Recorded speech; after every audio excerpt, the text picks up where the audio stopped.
እንደማበረታቻ ነዳጅ ተመልከት።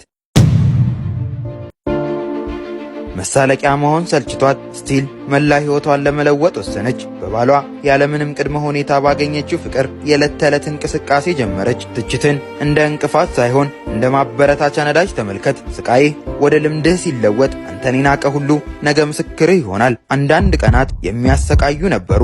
አንዳንዴም የመተው ሐሳብ እንደ ከባድ ጭነት ሆኖባት ነበር። ነገር ግን ቁርጠኝነቷ ከየትኛውም ስድብ የበለጠ ጠንካራ መሆን ነበረበት። ንስሐ የድል መጀመሪያ ነው። ትላንትናም መለወጥ ባይቻልም ነገር ግን ማሸነፍ ይቻላል። ከ2 ዓመት በኋላ ዓለም ያየውን ማመን አልቻለም። ስቲል ክብደቷን ብቻ አልቀነሰችም። ታዲያ ዛሬ የአካል ብቃት አስተማሪም ሆናለች። ያኔ ያሾፉባት የነበሩት ሰዎች አሁን ምክሯን ይጠይቃሉ። ውርደት የነበረው ሁሉ ዛሬ የጥንካሬ የፍቅርና የድል ምልክት ሆኗል። ቀድሞ ነበር እንጂ መጥኖ መደቆስ አሁን ምን ያደርጋል ድስት ጥዶ ማልቀስ እንዲል ያሾፉባት የነበሩት ሰዎች ሁሉ በፈጸሙት ድርጊት የሚጸጸቱበት ጊዜ አሁን ነው። የፍርድ ወንበራቸውን ወደ ምስክር ወንበር ቀይረዋል። የእኛን የድል ምዕራፍ ለመቀጠል ፎሎ ማድረግ አይርሱ።